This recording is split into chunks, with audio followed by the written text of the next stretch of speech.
Alrighty, here we are. We start to get into the matches that really mean something at Bound for Glory. Possibly one of the biggest matches on the Bound for Glory card, because it possibly could be one of the last matches in Kurt Angle's career that honestly really does mean something. A few months ago, Kurt Angle, he was the TNA World Heavyweight Championship. He ended up losing the title to EC3. Shortly after that, I found out he had tumors inside of his neck, so he had to go into the hospital. He had to get surgery to be taken him out, and now Kurt Angle's making his return. Since leaving TNA Impact for the surgery and rehabbing to come back, Kurt Angle has made his announcement that basically at the end of the year, when his contract expires, he's going to be leaving TNA. He's not going to be re-signing with TNA. He's not going to be re-signing with WWE. He's going to be taking time off from the wrestling business, and I think maybe he might be trying to find other ventures to see what he can do with the rest of his life to make money. Maybe he'll try to get back into acting. Everybody can remember Kurt Angle in Pain and Gain, having the fight scene with The Rock. And he's made other small budget movies and things like that as well. Kurt Angle, in my mind, has honestly always been one of the greatest wrestlers ever. The guy's done everything from comedy wrestling to real wrestling to actually looking like a professional real shoot fighter. He can be serious. He can be, out of this world wacky.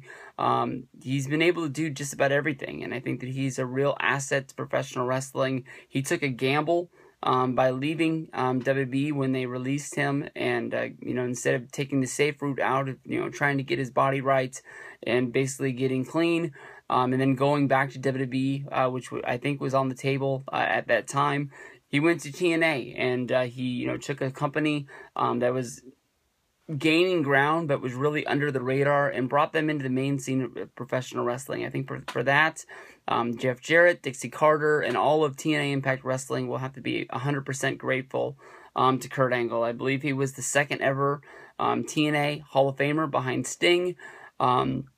But easily, I think that Kurt Angle has meant more to this company than almost anybody else. You put him up there with Sting, with AJ Styles, Christopher Daniels, and all the cast of guys that have been there, since the days of Impact, coming, out of the ground and birthing and becoming what it is today.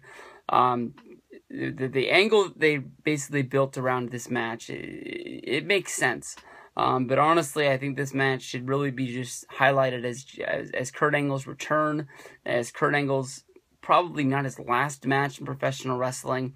It's kind of like when Mick Foley had his last match in TNA against Ric Flair. He went to Ric Flair and he said, Rick, this probably isn't going to be my last match in professional wrestling, but it's probably going to be my last match that really means something. So, he was telling Rick that he really wanted this match to have value. When people look back over Mick Foley's career, try and make this one match something that people want to remember and people want to hold on to. I don't think they were able to capture that.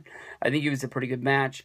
But Eric Young has always been one of the unsung heroes of TNA. He hasn't been there since day one, but close enough to say that it's been pretty damn close, coming in with Team Canada, with him and Bobby Roode and all those other guys, and doing the whole X Division comedy angle of Don't Fire Eric, and Super Eric, and then turning himself into the businessman, I guess you can say, as a head of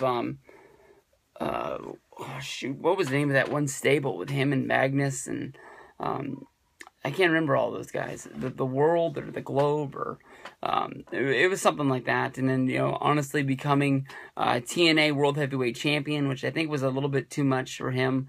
I could see where TNA was coming from, putting the title on him because of the fact that he had a reality fishing show and he was sort of a person that was getting ratings with that show, and maybe he could bring people in to watching TNA because they like this fishing show. They can come over and they can watch this, but I guess it really didn't work. People thought of it, TNA Impact was slipping in the ratings and people were losing interest in the company, and I think people were blaming Eric, but he's one of the nicest guys, and he's one of the best guys. I mean, look at the angle he's doing now, where basically, you know, he was going to war with Chris Melendez. He stole his leg, and because of this, you know, he's having to basically fight the whole TNA Impact roster. You know, he turns on TNA. You know, the Global Force loses the war. Next thing you know, they all leave and he's by himself, and he's like, oh shit. And now in all of his matches, everyone's running in, like on Impact this week.